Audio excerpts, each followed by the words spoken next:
राधे राधे जी। कैसे हैं आप सभी लोग? आप सभी लोग स्वस्थ होंगे, कुशल मंगल होंगे। आप सभी के स्वास्थ्य और कुशल मंगल की कामना मैं ईश्वर से करती हूँ कि आप सभी लोग स्वस्थ रहें और कुशल मंगल रहें। आज हम बात करते हैं हनुमान जी की। हमें नहीं पता कि हनुमान जी कहाँ चले गए। क्या सुना है, बता रहे हैं कि श्री रामचंद्र जी के जाने के बाद हनुमान जी कहाँ चले गए। कोई तो कहता है कि हनुमान जी पाताल में चले गए, और कोई कहता है कि हनुमान जी आज भी इस धरती पर मौजूद हैं। हमें नहीं पता कि क्या सच्चाई है और हनुमान जी कहाँ चले गए हैं। और एक एक कुछ लोग तो कहते हैं कि महाभारत के दौरान भी हनुमान जी थे, और कोई कहता है कि 14वीं सदी में भी हनुमान जी थे, और 17वीं सदी में जब रामायण जी लिखी गई थी उस समय भी हनुमान जी थे। हमें ये कुछ नहीं पता, ये सभी पढ़ी पढ़ाई और लिखी लिखाई बातें हैं कि हनुमान जी है या नहीं है। लेकिन सवाल यह है कि हनुमान जी हैं तो हैं कहाँ? क्या सच में हनुमान जी धरती पर हैं? जब महाभारत का युद्ध हो रहा था तब भीम रास्ते से एक जंगल से जा रहे थे, तो रास्ते में एक बहुत बड़े बानर जो रास्ता रोककर बैठ गए थे। तो भीम ने उनसे प्रार्थना की, विनती की कि हे महाराज, आप रास्ता दे दें। उस बूढ़े बानर ने कहा कि मेरे में इतनी क्षमता नहीं है कि मैं रास्ता छोड़ दूं। आप कोशिश करें कि मुझे उठाकर एक साइड में कर दें। तो उस बूढ़े बानर की प्रार्थना सुनकर जो भीम थे उन्होंने उस बानर को हटाने की कोशिश की और उठाने की कोशिश की, लेकिन भीम ने अपनी पूरी ताकत लगा दी, अपना पूरा दम लगा दिया कि वह बूढ़े बानर को उठा सके, लेकिन बूढ़ा बानर उनसे हिला तक नहीं। तब उस बूढ़े बानर ने अपना हनुमान रूप दिखाया। तब भीम का जो देखने लायक थी, उनकी आंखें जग चकनाचौंध हो गई थी हनुमान जी को उस रूप में देखकर। तब हनुमान जी ने वह उसकी परीक्षा इसलिए ली थी क्योंकि हनुमान जी जो भीम का घमंड तोड़ना चाहते थे, जो कहते थे कि मैं बहुत ही बलशाली, में सब कुछ कर सकता हूँ। इसलिए हनुमान जी ने बूढ़े बानर का रूप धारण करके उनका रास्ता रोका था, और उनको असली रूप में हनुमान को बानर के रूप में देखकर जो है भीम बहुत ही चकित हो गए, और तब उन्होंने हनुमान जी को देखा। तब हनुमान जी अर्जुन के रथ पर वानर बनकर, अर्जुन के रथ पर हनुमान जी उनके रथ की रक्षा करते रहे। झंडे के रूप में अर्जुन के रथ की रक्षा की उन्होंने। वह हनुमान जी एक झंडे का रूप लेकर पूरे युद्ध में अर्जुन के रथ पर रहे, और अर्जुन के रथ का कोई भी बाल भी बांका नहीं कर सका, और अर्जुन के रथ को कोई भी नुकसान नहीं पहुंचा। तब जब हनुमान जी ने लास्ट में, महाभारत के लास्ट में युद्ध किया, तब जो अर्जुन का रथ था वह राख के रूप में बदल गया था। तब कृष्ण जी ने अर्जुन को समझाया, जो झंडा तुम्हारे रथ पे था वह झंडा नहीं था, वह वीर हनुमान जी तुम्हारे रथ पे पहरा दे रहे थे, जो कि तुम्हारे रथ की रक्षा कर रहे थे। उन्होंने तुम्हारे पूरे युद्ध में तुम्हारे रथ की और तुम्हारी रक्षा की है। अब जब वह युद्ध सामने से कर रहे हैं तो तुम्हारे रथ का तो ये हाल होना ही था। तब अब तुम्हारा रथ जो है वह राख बन गया है। तो उस समय हनुमान जी ने युद्ध में अपना रूप दिखाया और अर्जुन के साथ युद्ध किया था।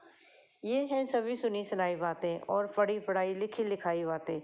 और सुना है कि माता सीता ने भी हनुमान जी को अमरता का आशीर्वाद दिया था कि बेटा तुम सदा ही अमर रहोगे, इस धरती पर रहोगे, कलयुग में ही तुम रहोगे। जब लोग कलयुग में श्री रामचंद्र जी को पुकारेंगे, तब जब लोग हनुमान जी की भक्ति करेंगे तो हनुमान जी के जरिए वह रामचंद्र जी तक पहुंच पाएंगे। इसीलिए तो कहते हैं कि राम न मिलेंगे हनुमान के बिना, पार न लगोगे श्री राम के बिना, राम न मिलेंगे हनुमान के बिना। ये सभी पंक्तियां तो आपने सुनी होंगी। इसलिए आज भी जो व्यक्ति, जो इंसान पूरी निष्ठा भावना के साथ श्रद्धा पूर्वक हनुमान जी की भक्ति करता है, मर्यादा के साथ, श्रद्धा के साथ और तब हनुमान जी उन्हें उस व्यक्ति को जरूर दर्शन देते हैं और उनके कार्य सिद्ध करते हैं। और उस हनुमान जी के जरिए ही, उन हनुमान जी के जरिए ही वह श्री रामचंद्र जी तक पहुंचने का एकमात्र रास्ता है।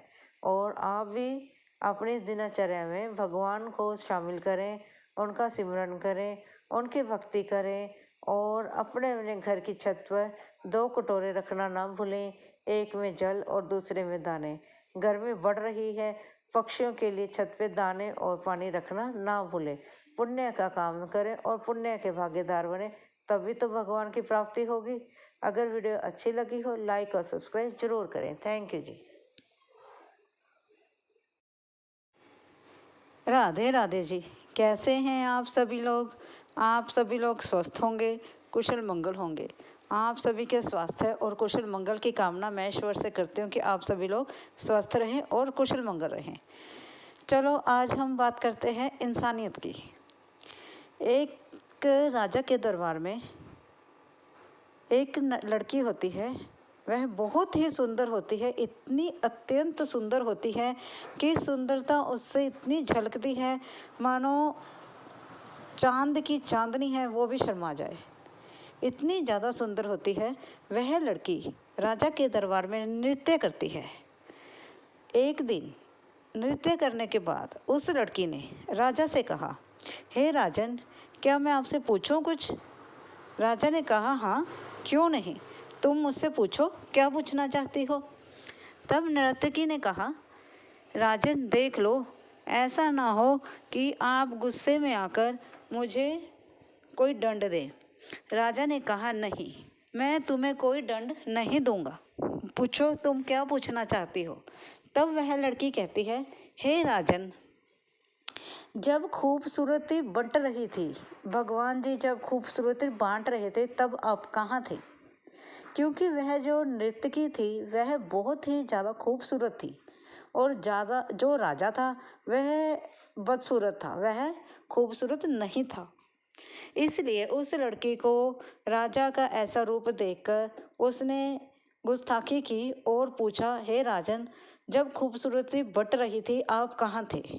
तो राजा ने देखो कितना सुंदर जवाब दिया। आप जरा सुने क्या जवाब दिया। राजा ने कहा, हे लड़की, हे नर्तकी, जब तुम खूबसूरती की लाइन में लगी हुई थी ना, तब उसी समय उसी वक्त वहीं पर मैं भाग्य वालों की लाइन में लगा हुआ था। इसीलिए तो इतनी ज़्यादा खूबसूरत होने के बावजूद भी तुम मेरे राज्य में नृत्य करती हो। और मैं चाहे बदसूरत हूँ लेकिन फिर भी राजा हूँ। मैं 10 लोगों को खाने के लिए भोजन देता हूँ, 10 लोगों को अपने राज्य में कार्य देता हूँ, अपने राजमहल में कार्य देता हूँ। और तुम इतनी खूबसूरत हो तब भी नृत्य कर कर अपना पेट भर रही हो। और राजा ने कहा, और सुनो नर्तकी, मैं तुम्हें कुछ बताना चाहता हूँ। लड़की खामोश होकर चुपचाप राजा के वाक्य सुन रही थी। उसने कहा, बोलो राजन, आप क्या कहना चाहते हैं? उस राजा ने कहा, देखो नर्तकी, आज का समय ऐसा समय है कि चील जो होती है वह भी आंखें मूंद कर उड़ने लगी है। वो कैसे? वो इस तरह कि इंसान को ही नोच नोच कर खा रहा है। और सांपों ने भी डसना बंद कर दिया है, क्योंकि इस समय इतना भयानक समय चल रहा है कि एक इंसान दूसरे इंसान को ही डस रहा है। इंसान इंसान का दुश्मन बन गया है और गिरगिट ने रंग बदलना छोड़ दिया है। क्यों? क्योंकि इंसान पल पल भर अपना रंग दिखा रहा है, पल पल में अपना रंग बदल देता है। और मैं तुम्हें क्या कहूँ, इंसान कुत्ते की तरह इंसान को ही काट काट कर खा रहा है। और सुनो, तुम क्या कहना चाहती हो, क्या सुनना चाहती हो? सुनो जरा। इस संसार में इंसान ही इंसान का दुश्मन है। इंसान ही इंसान का दुश्मन कैसे हो सकता है? क्योंकि भगवान ने ही तो इंसान को बनाया है। लेकिन फिर भी इंसान ही इंसान का दुश्मन है। क्यों? क्योंकि इंसान की फितरत ऐसी है कि इंसान ने इंसान को भी नहीं बख्शा तो किसी और को क्या बख्शेगा। ये जो तुम्हारी खूबसूरती है हे नृत्यकी, इस खूबसूरती को इंसान कुत्ते की तरह नोच नोच कर खा जाता है। यहाँ इस खूबसूरती, कोई भी खूबसूरती चीज़ जो खूबसूरत है वह यहाँ पर सुरक्षित नहीं है। क्यों? क्योंकि यह इंसानों से भरा हुआ समाज जो है, इंसान इंसान को खा रहा है और उसे डस रहा है। पाप इतना बढ़ गया है कि मानो कुछ भी यहाँ पर सुरक्षित नहीं है। फूलों में खुशबू नहीं रही है, पानी में मिठास नहीं रही है, इंसान में इंसान नहीं रहा है। वह इंसान जो भगवान द्वारा बनाया गया था, ब्रह्मा जी द्वारा बनाया गया था, उस इंसान की आत्मा मर चुकी है। और बताओ नृत्यकी, तुम क्या सुनना चाहती हो? वह नृत्यकी आंखों से आंसू बह रहे होते हैं और वह क्षमा याचना करते हुए बोलती है, हे राजन, मुझे क्षमा कर दो। राजा ने कहा कि इस लड़की, तुम्हारा इसमें कोई दोष नहीं है, ये तो दुनिया का दस्तूर है। खूबसूरत दुनिया को सभी देखते हैं, बदसूरत को कोई नहीं देखता। लेकिन फिर भी उस खूबसूरत चीज़ की, इस खूबसूरत इंसान की इस दुनिया में कोई कदर नहीं है, क्योंकि इंसान ही इंसान को खा रहा है।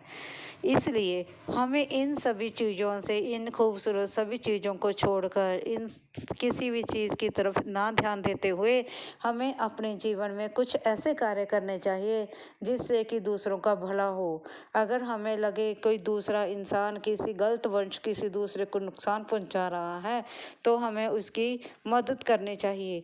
किसी भूखे को भोजन दो, प्यासे को पानी दो, और कुछ हो ना सके तो किसी दूसरे की उसकी मदद करें जो अपनी रक्षा के लिए जो अपनी रक्षा के लिए सक्षम नहीं है। इसलिए जो इंसान सक्षम नहीं है, कम से कम उसके लिए तो आप स्टैंड ले सकते हैं ना, उसके लिए तो आप मदद के लिए उठ सकते हैं। इसलिए खूबसूरत चीज़ें या बदसूरत चीज़ों से परे उठकर अपना ज़मीर, अपनी आत्मा को इतना बड़ा बनाओ कि हमें जब भगवान लेने आए तब वह भी सोचे कि इस इंसान को अब मैं लेकर जाऊं या ना जाऊं, क्योंकि यह इंसान ने इतने अच्छे कर्म किए हैं कि इस ऐसे इंसान धरती पर द्वारा नहीं मिलते। अगर आपको यह मेरे कुछ पंक्तियाँ और कुछ ये छोटी सी कथा अगर आपको अच्छी लगी हो तो इसे लाइक और सब्सक्राइब जरूर करना। थैंक यू जी। आप सभी लोग मेरा परिवार हैं और आपने जो मुझे इतना सारा प्रेम दिया है उसके लिए मैं बहुत ही आभारी रहूँगी। मैं आपका तहे दिल से शुक्राना करती हूँ कि आपने मुझे बहुत सारा प्रेम दिया। कुछ आर्टिकल्स की मैंने अपनी वीडियो में लिंक दिया है। अगर आपको मेरे पसंदीदा वह आर्टिकल्स अगर आपको पसंद आए, अगर आप ख़रीदना चाहें तो वह खरीद सकते हैं। उनका लिंक और जो उनकी साइट है वह मैंने अपनी वीडियोज़ में डाल दी है। आप सभी का बहुत बहुत धन्यवाद होगा। Thank you. राधे राधे जी। कैसे हैं आप सभी लोग? आप सभी लोग स्वस्थ होंगे, कुशल मंगल होंगे। आप सभी के स्वास्थ्य और कुशल मंगल की कामना मैं ईश्वर से करती हूँ कि आप सभी लोग स्वस्थ रहें और कुशल मंगल रहें। आज हम बात करते हैं एकादशी की। एकादशी में चावल क्यों नहीं खाए जाते और जगन्नाथपुरी में चावल क्यों खाए जाते हैं, आज चलो हम इसी बात पर चर्चा कर लेते हैं। जैसे कि आप जानते हैं, माता एकादशी ने जगन्नाथपुरी भगवान जी का प्रसाद का अनादर किया था। उन्होंने कहा था कि मुझसे बड़ा मेरा प्रसाद है, जो इंसान मेरे प्रसाद का अनादर करेगा वह मेरे आशीर्वाद का भागीदार नहीं होगा। एकादशी माता ने भगवान जगन्नाथपुरी जी का प्रसाद का अनादर कर दिया था। तभी उन्होंने भगवान विष्णु जी ने, जो जगन्नाथ जी जो हैं भगवान विष्णु जी एक ही हैं, वह उन्हीं के ही रूप हैं, तो उन्होंने एकादशी माता को उल्टा कर कर लटका दिया था। तो इस प्रकार से जो माता एकादशी है आज भी जगन्नाथपुरी में उल्टी ही लटकी हुई है। और अब हम बात करते हैं एकादशी वाले दिन चावल जगन्नाथपुरी में क्यों खाए जाते हैं। एक बार भगवान जगन्नाथ जी जगन्नाथपुरी में गए और वहाँ पर उन्होंने भूख लगने का एक बहाना बनाकर कहा कि मुझे भूख लगी है। तो वहाँ पर उन्हें खिचड़ी खाने को दी गई और जब उन्होंने वह खिचड़ी खाई तो वह उस खिचड़ी को खाने से बहुत प्रसन्न हुए। तब उन्होंने कहा कि मैं हर साल यहाँ पर खिचड़ी खाने के लिए आऊँगा। इसलिए जगन्नाथ जी की खिचड़ी जो है मन पसंद उनका यह प्रसाद है। जगन्नाथ जी खिचड़ी को बहुत ही पसंद करते हैं। और आगे हम बात करते हैं कि काशी पर चावल क्यों नहीं खाए जाते और जगन्नाथपुरी में प्रसाद क्यों खाए जाते हैं। एक बार ब्रह्मा जी जगन्नाथपुरी में पहुंचे। वहाँ पर कुछ भंडारण वितरित होकर हटा था और ब्रह्मा जी वहाँ उस भंडारे में शामिल होना चाहते थे। उस प्रसाद में जगन्नाथपुरी जी के प्रसाद में शामिल होना चाहते थे, क्योंकि उन्होंने जगन्नाथपुरी जी के प्रसाद के बारे में बहुत ही चर्चाएं सुनी थी। जो भी वह प्रसाद खाएगा वह जन्मों जन्मों के पापों से मुक्त होकर स्वर्ग को प्राप्त होगा। इसी प्रकार से जो ब्रह्मा जी हैं वह जगन्नाथपुरी भगवान जगन्नाथ जी के श्रद्धा से कह लो या उनके प्रेम में इतने डूब गए थे कि वह उनका प्रसाद खाने के लिए जगन्नाथपुरी पहुँचे। लेकिन कुछ क्षण की देरी के कारण वहाँ पर जो प्रसाद वितरण हुआ था वह समाप्त हो चुका था। जब ब्रह्मा जी ने देखा कि सारा प्रसाद तो समाप्त हो चुका है, तब उन्होंने क्या देखा? उन्होंने देखा वहाँ पर ज़मीन पे बहुत सारे पत्तल गिरे पड़े हैं, जो कि जिसमें से एक पत्तल में कुछ थोड़े से चावल जो हैं वो लगे हुए थे और उसको एक कुत्ता बड़े ही प्रेम के साथ चाट चाट के खा रहा था। ब्रह्मा जी ने उस कुत्ते को उस पत्तल को चाटते हुए देखा जिसमें कुछ चावल थे और तब ब्रह्मा जी को यह भगवान प्रेम वश में इतने ज़्यादा डूब गए थे कि उन्हें ये भी ज्ञात नहीं रहा कि वह एक कुत्ता पत्तल को चाट रहा है। उन्होंने अपनी सारी शुद्ध बुद्ध खो दी थी। तब उन्होंने क्या किया, उस कुत्ते के साथ बैठकर उस पत्तल से भोजन ग्रहण किया। उस पत्तल में जो चावल थे वह ब्रह्मा जी ने उस कुत्ते के साथ बांटकर उसी पत्तल में से खाए। जिस दृश्य को देखकर जगन्नाथपुरी जी बहुत प्रसन्न हुए और उन्होंने वहाँ पर आकर दर्शन दिए और कहा, समस्त दुनिया में एकादशी वाले दिन कहीं भी चावल नहीं खाए जाएंगे और जगन्नाथपुरी में इस चीज़ को वर्जित नहीं माना जाएगा। यहाँ पर एकादशी वाले दिन चावल का ही प्रसाद लगेगा। यहाँ पर एकादशी हो या ना हो तो यहाँ पर चावल खिचड़ी सब कुछ बनेगा। जिस मर्जी चीज़ का प्रसाद लगाओ उस चीज़ का प्रसाद लगेगा। और ये नहीं है कि एकादशी वाले दिन यहाँ पर चावल नहीं बनेंगे। ऐसा उन्होंने अपने भक्त भाव में उन्होंने आशीर्वाद दिया। और कुदरती उस दिन जिस दिन वह प्रसाद वितरण हुआ था, वह चावल वितरण हुए थे, उस दिन एकादशी का ही दिन था। इसीलिए भगवान जो है जगन्नाथ जी ने यही आशीर्वाद दिया, एकादशी वाले दिन जगन्नाथपुरी में चावलों का प्रसाद जो है वितरण हो सकता है। उसी दिन से जगन्नाथपुरी में पूरी श्रद्धा भावना के साथ एकादशी को, अपराकाशी हो, कोई मर्जी काशी हो, उस दिन चावलों का प्रसाद लगता है और कोई भी उसमें रुकावट नहीं है कि वहाँ पर जो चावल है नहीं खाए जाते। वहाँ पर चावल खा सकते हैं। लेकिन बाकी जगहों पर, बाकी संसार में चावल खाना एकादशी को मनाही है। कहते हैं कि जो चावल खाएगा उसे अगले जन्म में रेंगते हुए कीड़े का जन्म मिलता है। या कुछ लोग ऐसे भी कहते हैं कि जितने हम चावल खाते हैं उतने ही हम कीड़े खाते हैं। इसलिए वाकई संसार में काशी वाले दिन चावल खाने की मनाही है। लेकिन जगन्नाथपुरी में पूरी श्रद्धा भावना के साथ खिचड़ी का प्रसाद लगता है, क्योंकि वह जगन्नाथ भगवान जी को बहुत अति प्रिय है और वह पूरे चाव से वहाँ लोग खिचड़ी का प्रसाद लगवाते हैं और पूरे चाव के साथ इसका वितरण किया जाता है और लोग श्रद्धा भावना के साथ प्रसाद ग्रहण करते हैं।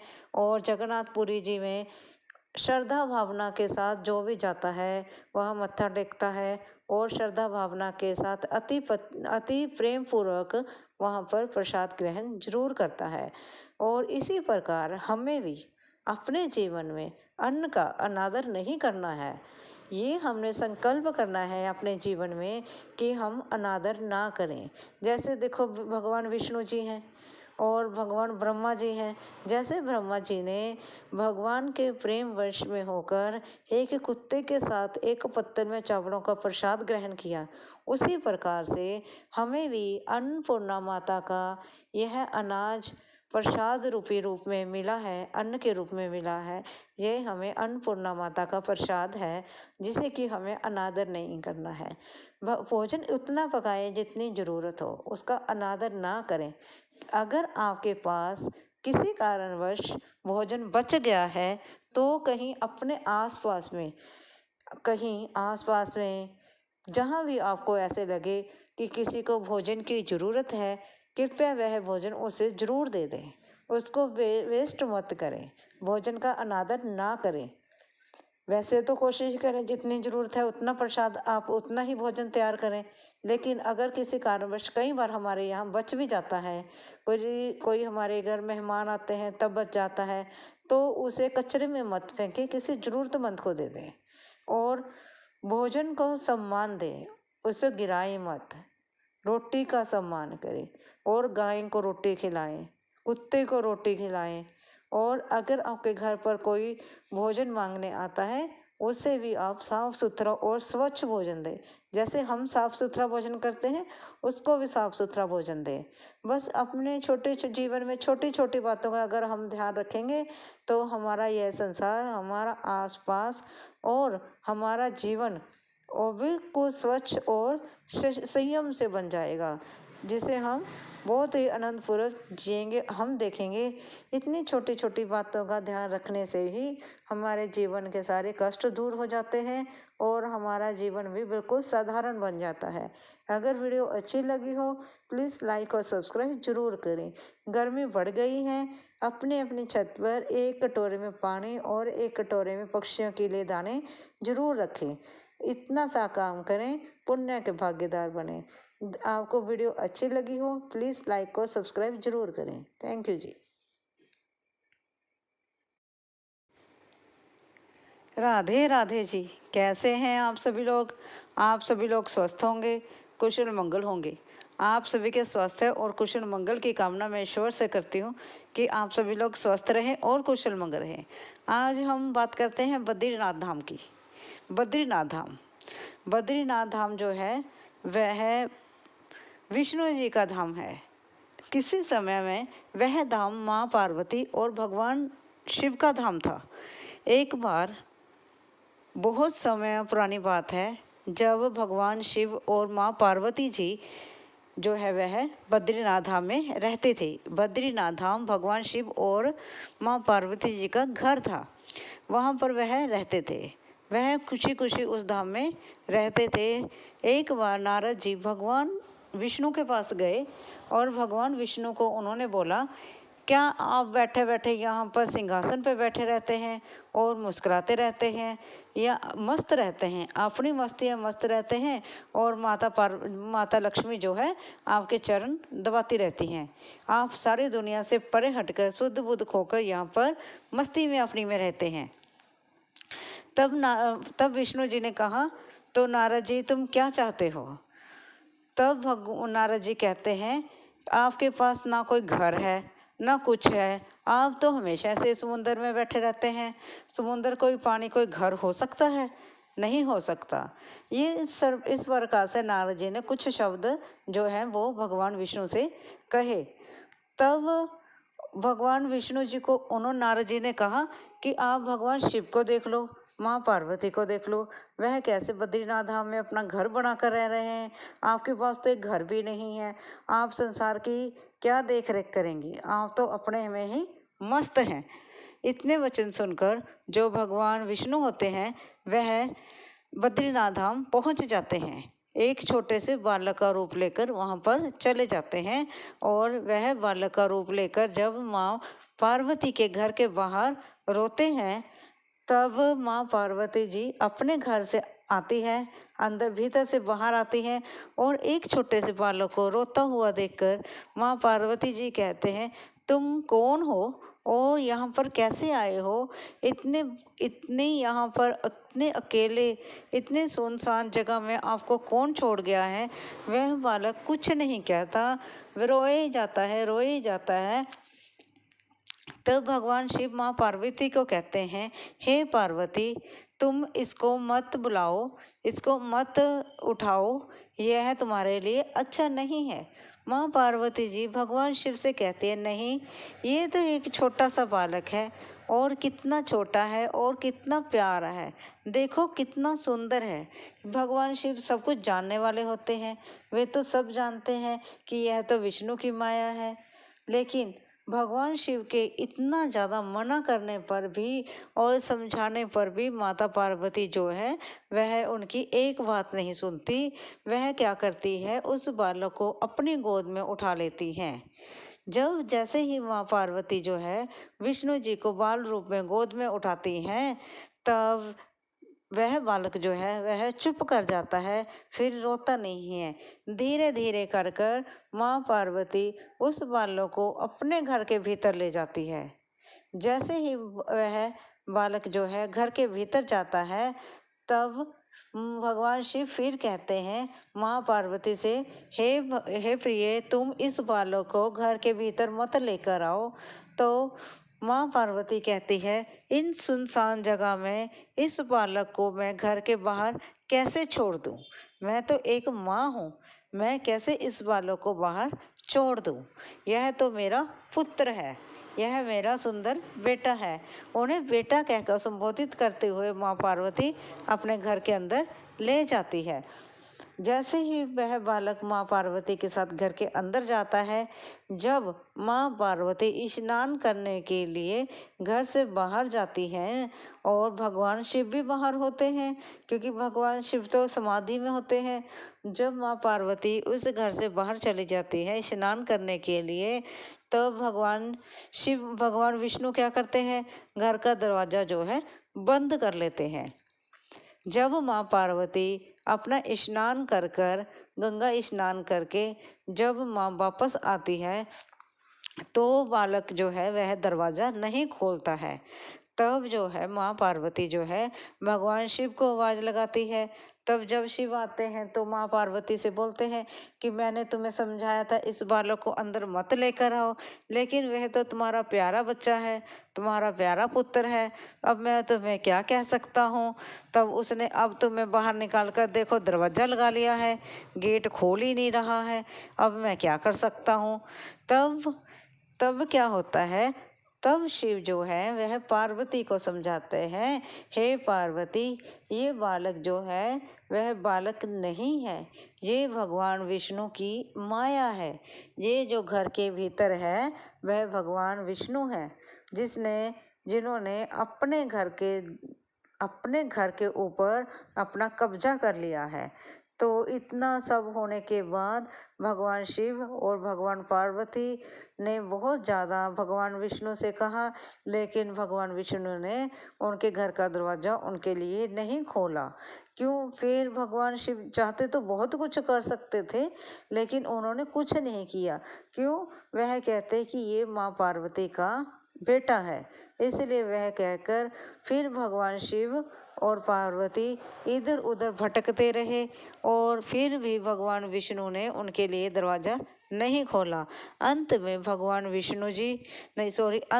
भगवान शिव और माँ पार्वती जो है वह कैलाश पर्वत पर चले गए। अब कैलाश पर्वत ही माँ पार्वती और शिव का घर है और जो बद्रीनाथ है वह विष्णु जी का घर है। ये एक सत्य घटना है। आप ये मत सोचो ये एक मन घड़त कहानी नहीं है, ये एक सत्य घटना से आधारित है। इसलिए ये तो दुनिया में हर जगह होता ही आया है। अगर हम किसी को भी अपने घर के भीतर आने देंगे तो एक ना एक दिन जो है हमें घर से बाहर निकाल ही देगा। आपको यह कथा कैसी लगी हो, ये कहानी कैसी लगी, प्लीज़ कमेंट ज़रूर करें, और ये अच्छी लगी तो लाइक और सब्सक्राइब ज़रूर करें। थैंक यू जी। राधे राधे जी। कैसे हैं आप सभी लोग? आप सभी लोग स्वस्थ होंगे, कुशल मंगल होंगे। आप सभी के स्वास्थ्य और कुशल मंगल की कामना मैं ईश्वर से करती हूँ कि आप सभी लोग स्वस्थ रहें और कुशल मंगल रहें। आज हम बात कर रहे हैं नारद जी की। एक बार नारद ऋषि आसमान का भ्रमण कर रहे थे। भ्रमण करते करते उनके दिमाग में एक प्रश्न उत्पन्न हुआ। वह उस प्रश्न को लेकर बहुत ही विचलित हुए। वह उस प्रश्न के साथ अपने पिता ब्रह्मा जी के वहाँ गए, और ब्रह्मा जी के पास जब गए तो ब्रह्मा जी ने उनसे पूछा, हे नारद, आज कैसे आना हुआ? आपके मुखमंडल से कुछ आश्चर्य, हैरानी वाला कुछ भाव प्रकट हो रहा है।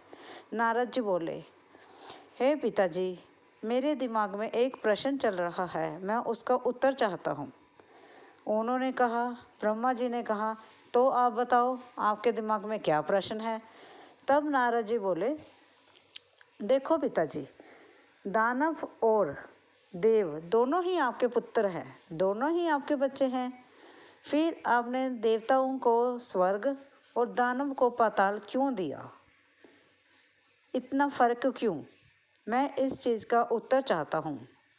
तो ब्रह्मा जी बोले, देखो नारद, दोनों ही मेरे बच्चे हैं, दानव भी और देव भी दोनों ही मेरे बच्चे हैं। मैं इन दोनों की व्याख्या अलग अलग से नहीं कर सकता। इसका उत्तर पाने के लिए हमें भगवान शिव के पास जाना होगा। तो तब ब्रह्मा जी और नारद जी दोनों ही भगवान शिव के पास पहुँचे, और जब वह शिव के पास पहुँचे, शिव बोले, हे ब्रह्मा जी, आपका कैसे आना हुआ? और साथ में नारद जी को भी लाए हैं। तो ब्रह्मा जी ने कहा, नारद जी के दिमाग में एक प्रश्न है, आप उनका उत्तर दीजिए। तब नारद जी ने कहा, हे प्रभु, मेरे दिमाग में यह प्रश्न है कि देव और दानव दोनों ही ब्रह्मा जी के बच्चे हैं, तब देवों को स्वर्गलोक और दानवों को पाताललोक क्यों दिया गया? तो भगवान शिव कहते हैं, इसका आंसर मैं तुम्हें कल दूंगा। आप मेरा इतना ही काम करें कि आप कल के लिए भोज का व्यवस्था करें, और दानवों को और देवों को दोनों को ही भोज पर आमंत्रित करें। नारद जी कहते हैं, जैसे आपकी इच्छा। इतना कहकर नारद जी देवताओं को और दानव को दोनों को ही भोजन के लिए आमंत्रण भेज देते हैं। जब सबसे पहले वहाँ पर भोजन के लिए दानव आते हैं, और वह पहले भोज का फरमान रखते हैं भगवान शिव के पास, पहले भोज का फरमान रखते हैं कि पहले भोजन हमें कराया जाए।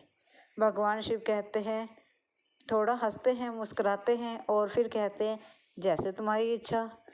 तो भगवान शिव उनको भोजन के लिए आसन देते हैं, उनको सभी को बिठाते हैं। भगवान शिव कहते हैं, भोजन से पहले मेरी एक शर्त है।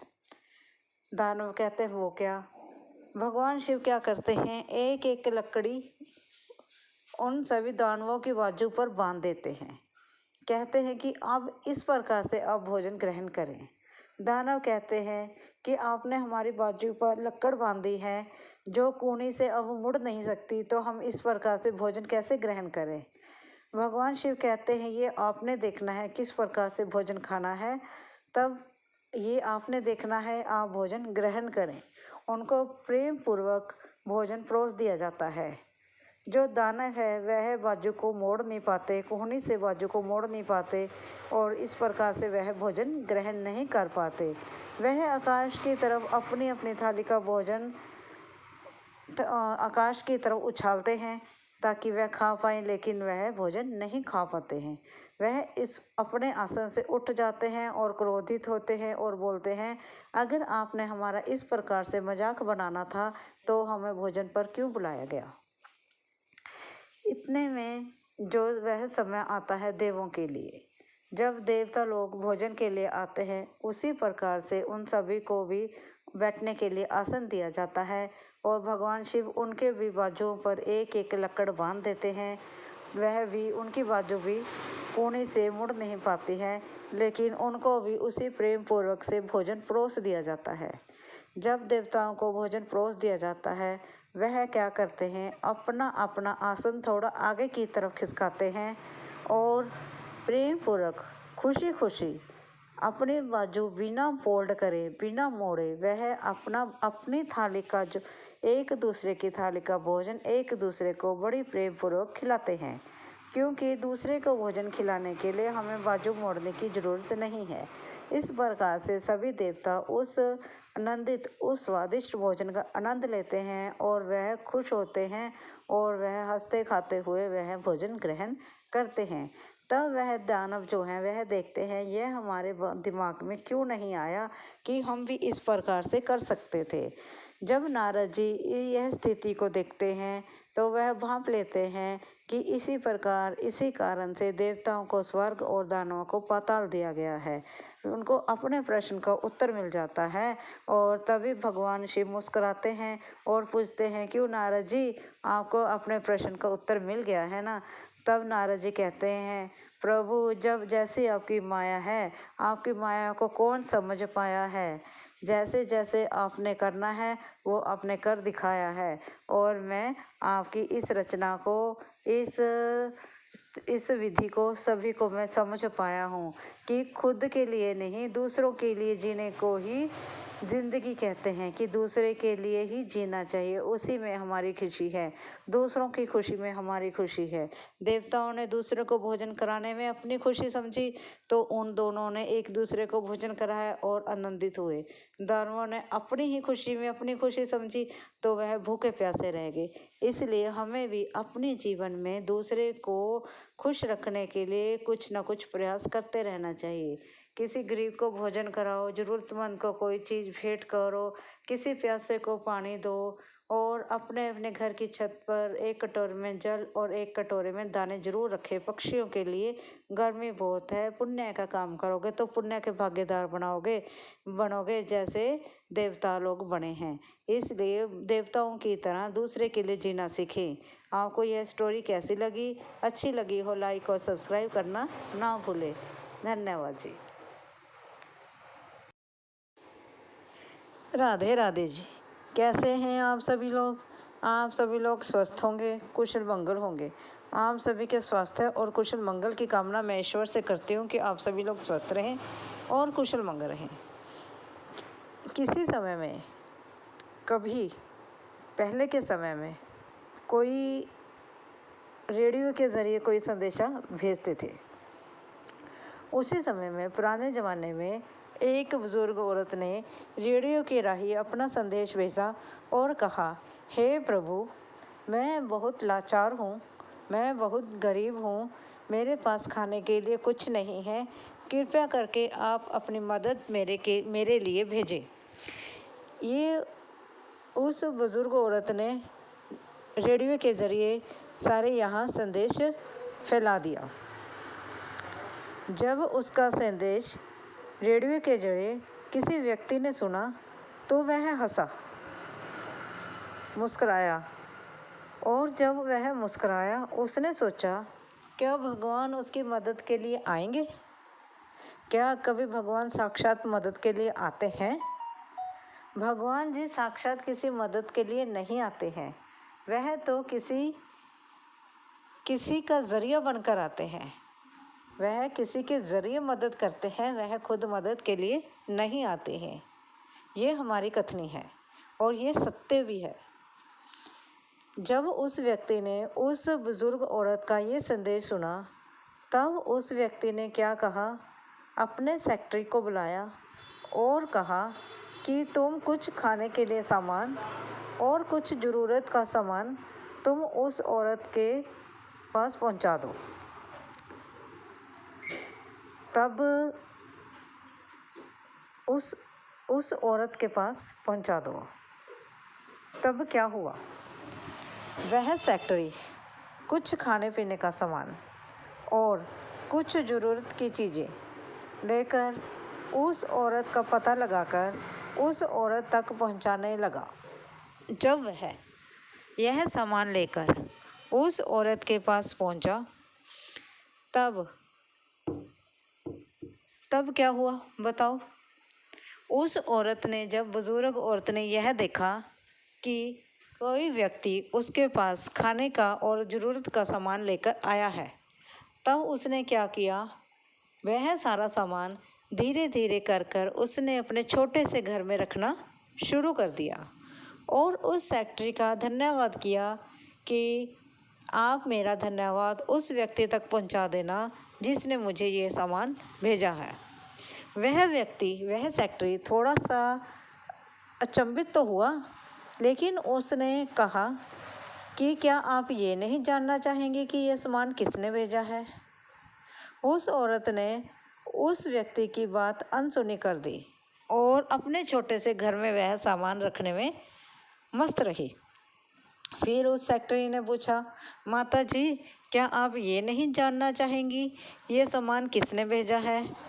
तब वह बुजुर्ग औरत, सुनो, आप सुनो जरा क्या जवाब देती है। वह कहती है, नहीं, मैं ये नहीं जानना चाहूँगी कि ये सामान किसने भेजा है। मैं उसके आभारी हूँ जिसने ये सामान भेजा है।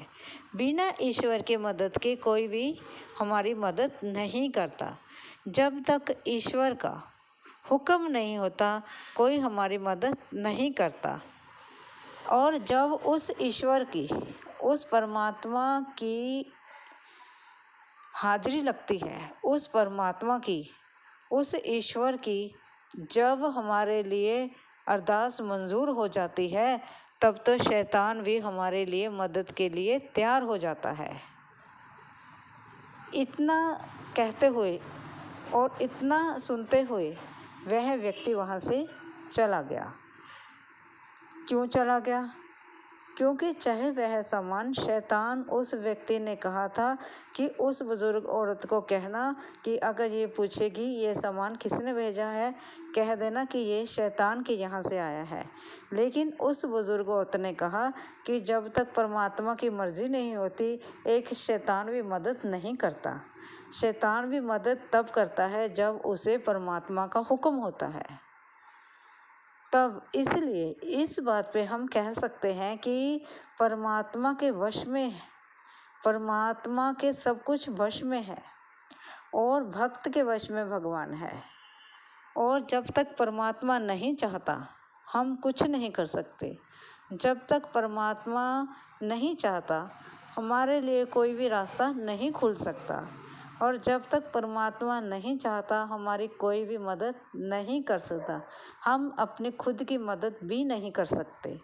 इसलिए परमात्मा को साक्षी मानो, परमात्मा को ही अपना सब कुछ मानो, उनको पूजो, उनको साक्षी समझो और उनके साथ अपने दुख सुख साझा करो और उनसे ही, भगवान से ही मदद की गुहार लगाओ।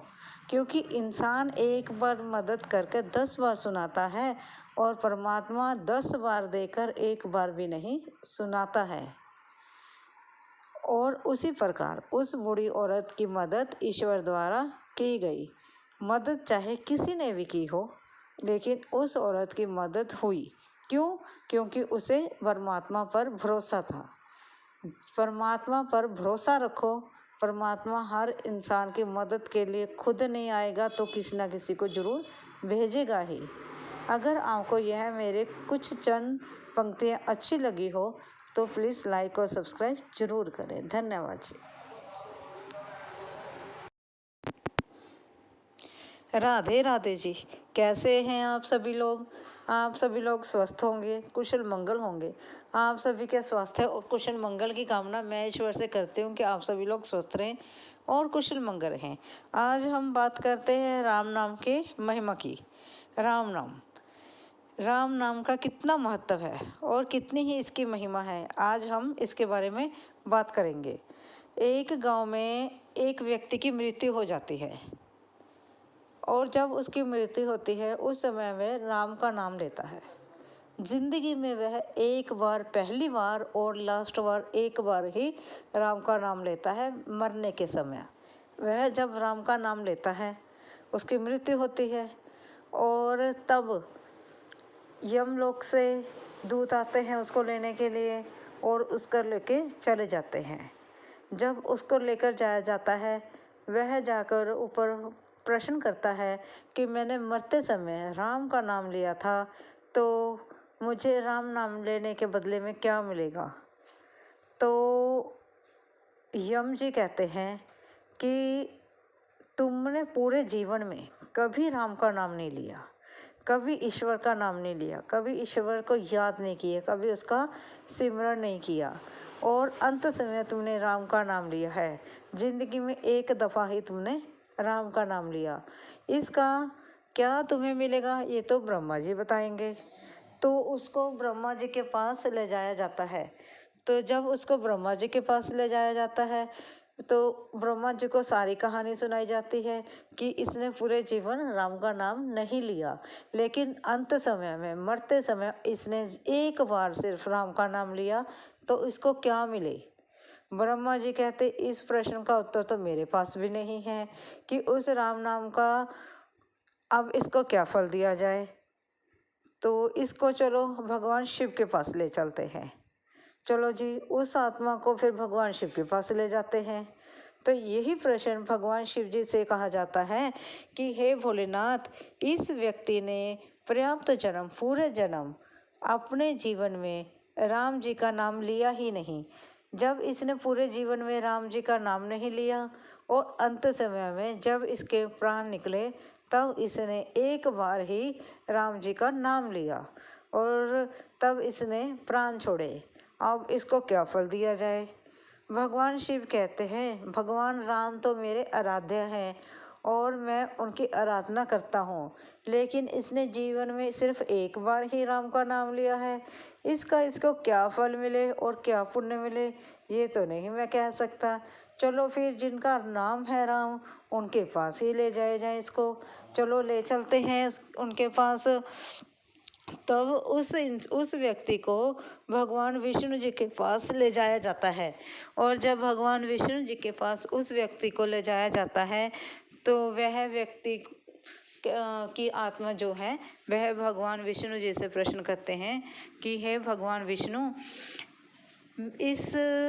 मैंने पूरे जीवन में राम जी का नाम नहीं लिया, लेकिन अंत समय में जब मेरे प्राण छूटे, तब मैंने अंत समय में राम का नाम लिया। अब मुझे क्या पुण्य मिलेगा, इसका मुझे क्या फल मिले? तो भगवान विष्णु मुस्कुराते हैं। मंद मंद मुस्कुराकर वह उस व्यक्ति की आत्मा की तरफ देखते हैं, भगवान शिव की तरफ देखते हैं और फिर ब्रह्मा जी की तरफ देखते हैं, और वह इतना मुस्कुरा रहे होते हैं मानो कि उस व्यक्ति को ये समझाना चाहते हैं कि राम का तो आपको राम नाम लेने का आपको और क्या मिलेगा, ये तो आप समझ ही नहीं पाए। राम नाम की महिमा इतनी बड़ी है, एक बार जीवन में जो राम जी का नाम ले ले उसका तो बेड़ा पार हो ही जाता है। जब भगवान विष्णु जी यूं मंद मंद मुस्कुराए और उन्होंने कहा, तुमने जीवन में सिर्फ एक बार राम का नाम लिया, अंत समय में राम का नाम लिया, तो तुम्हें तीनों देवताओं के दर्शन हो गए, ब्रह्मा जी के, भगवान शिव के और विष्णु जी के। ब्रह्मा विष्णु महेश तीनों के ही तुम्हें दर्शन हो गए। अंत समय में तुम्हें मृत्यु के पश्चात ही सही आपको भगवान त्रिलोक के दर्शन हो गए, और तुम राम नाम का और क्या चाहते हो। इसी प्रकार राम नाम का महत्व बहुत है। राम नाम जपने से जब मरने के बाद भी हमें त्रिदेव के दर्शन हो सकते हैं। अगर हम जीवन भर राम नाम का स्मरण करते हैं, जाप करते हैं, तो सोचो जरा हमें उस राम नाम से हमें क्या क्या मिल सकता है। हम ये तमन्ना ना करें कि हम राम का नाम जपने से हमें ये मिल जाएगा या हमें वो मिल जाएगा। हमें सिर्फ भव सागर से ही हमारे जो भव सागर का बेड़ा पार ही हो जाए, हमारे लिए इतना ही काफ़ी है। भगवान राम का नाम लेने से, भगवान का नाम लेने से मात्र से ही, उनकी पूजा से ही भगवान जो इंसान है वह भव सागर से पार हो जाता है और जीवन मरण के मृत्यु के बंधन से छूट जाता है, और ये आत्मा और परमात्मा का एक मिलन होता है। इसलिए हमने अपने जीवन में राम नाम की माला का जाप करते रहना है, ताकि हमें अंत समय में कोई मुश्किलों का सामना ना करना पड़े और हमें भगवान कृपा बनी रहे हमारे ऊपर और हमें उनका आशीर्वाद मिले। इसलिए भगवान श्री राम को प्रणाम करो और उनका नाम सिमरन करो। राम नाम की ज़्यादा नहीं, आप राम, हे राम या राम राम कर कर आप सारा दिन जाप कर सकते हैं। चाहे खाना बनाओ, दुकानदारी करो, कुछ भी कार्य करो, चलते तुरते फिरते उठते बैठते आप राम राम तो बोल ही सकते हैं। और भी ना कुछ बोलो, आपको नहीं याद रहता। अगर आप किसी से मिलते हैं, किसी रिश्तेदार से मिलते हैं, किसी दोस्त से मिलते हैं, किसी से भी मिलते हैं, जान पहचान वाले से मिलते हैं, उसे हेलो हाय की बजाय अगर राम राम जी कहेंगे तो ज़्यादा अच्छा रहेगा। और इस बहाने से हमारे मुख से राम नाम का सिमरन भी होगा। और इसी प्रकार से एक बार मेरे साथ जय श्री राम कहते हुए इस कथा को विराम देते हैं और विश्राम देते हैं। और अगर आपको यह वीडियो अच्छी लगी हो, लाइक और सब्सक्राइब जरूर करें। थैंक यू जी। राधे राधे जी। कैसे हैं आप सभी लोग? आप सभी लोग स्वस्थ होंगे, कुशल मंगल होंगे। आप सभी के स्वास्थ्य और कुशल मंगल की कामना मैं ईश्वर से करती हूँ कि आप सभी लोग स्वस्थ रहें और कुशल मंगल रहें। आज हम बात करते हैं बद्रीनाथ धाम की। बद्रीनाथ धाम जो है वह विष्णु जी का धाम है। किसी समय में वह धाम माँ पार्वती और भगवान शिव का धाम था। एक बार, बहुत समय पुरानी बात है, जब भगवान शिव और माँ पार्वती जी जो है वह बद्रीनाथ धाम में रहते थे। बद्रीनाथ धाम भगवान शिव और माँ पार्वती जी का घर था। वहाँ पर वह रहते थे। वह खुशी खुशी उस धाम में रहते थे। एक बार नारद जी भगवान विष्णु के पास गए और भगवान विष्णु को उन्होंने बोला, क्या आप बैठे बैठे यहाँ पर सिंहासन पे बैठे रहते हैं और मुस्कुराते रहते हैं या मस्त रहते हैं? अपनी मस्ती में मस्त रहते हैं और माता लक्ष्मी जो है आपके चरण दबाती रहती हैं। आप सारी दुनिया से परे हटकर शुद्ध बुद्ध खोकर यहाँ पर मस्ती में अपनी में रहते हैं। तब विष्णु जी ने कहा, तो नारद जी तुम क्या चाहते हो? तब नारद जी कहते हैं, आपके पास ना कोई घर है ना कुछ है, आप तो हमेशा से समुद्र में बैठे रहते हैं। समुद्र कोई पानी कोई घर हो सकता है? नहीं हो सकता। ये इस प्रकार से नारद जी ने कुछ शब्द जो है वो भगवान विष्णु से कहे। तब भगवान विष्णु जी को नारद जी ने कहा कि आप भगवान शिव को देख लो, माँ पार्वती को देख लो, वह कैसे बद्रीनाथ धाम में अपना घर बना कर रह रहे हैं। आपके पास तो एक घर भी नहीं है, आप संसार की क्या देख रेख करेंगी? आप तो अपने में ही मस्त हैं। इतने वचन सुनकर जो भगवान विष्णु होते हैं वह बद्रीनाथ धाम पहुंच जाते हैं। एक छोटे से बालक का रूप लेकर वहां पर चले जाते हैं। और वह बालक का रूप लेकर जब माँ पार्वती के घर के बाहर रोते हैं, तब माँ पार्वती जी अपने घर से आती है, अंदर भीतर से बाहर आती हैं और एक छोटे से बालक को रोता हुआ देखकर माँ पार्वती जी कहते हैं, तुम कौन हो और यहाँ पर कैसे आए हो? इतने यहाँ पर इतने अकेले, इतने सुनसान जगह में आपको कौन छोड़ गया है? वह बालक कुछ नहीं कहता, रोए जाता है। तब भगवान शिव माँ पार्वती को कहते हैं, हे पार्वती, तुम इसको मत बुलाओ, इसको मत उठाओ, यह तुम्हारे लिए अच्छा नहीं है। माँ पार्वती जी भगवान शिव से कहती है, नहीं, ये तो एक छोटा सा बालक है और कितना छोटा है और कितना प्यारा है, देखो कितना सुंदर है। भगवान शिव सब कुछ जानने वाले होते हैं, वे तो सब जानते हैं कि यह तो विष्णु की माया है। लेकिन भगवान शिव के इतना ज़्यादा मना करने पर भी और समझाने पर भी माता पार्वती जो है वह उनकी एक बात नहीं सुनती। वह क्या करती है, उस बालक को अपनी गोद में उठा लेती हैं। जैसे ही माँ पार्वती जो है विष्णु जी को बाल रूप में गोद में उठाती हैं, तब वह बालक जो है वह चुप कर जाता है, फिर रोता नहीं है। धीरे धीरे कर कर माँ पार्वती उस बालक को अपने घर के भीतर ले जाती है। जैसे ही वह बालक जो है घर के भीतर जाता है, तब भगवान शिव फिर कहते हैं माँ पार्वती से, हे प्रिय, तुम इस बालक को घर के भीतर मत लेकर आओ। तो माँ पार्वती कहती है, इन सुनसान जगह में इस बालक को मैं घर के बाहर कैसे छोड़ दूँ? मैं तो एक माँ हूँ, मैं कैसे इस बालक को बाहर छोड़ दूँ? यह तो मेरा पुत्र है, यह मेरा सुंदर बेटा है। उन्हें बेटा कहकर संबोधित करते हुए माँ पार्वती अपने घर के अंदर ले जाती है। जैसे ही वह बालक माँ पार्वती के साथ घर के अंदर जाता है, जब माँ पार्वती स्नान करने के लिए घर से बाहर जाती हैं और भगवान शिव भी बाहर होते हैं, क्योंकि भगवान शिव तो समाधि में होते हैं। जब माँ पार्वती उस घर से बाहर चली जाती है स्नान करने के लिए, तो भगवान विष्णु क्या करते हैं, घर का दरवाज़ा जो है बंद कर लेते हैं।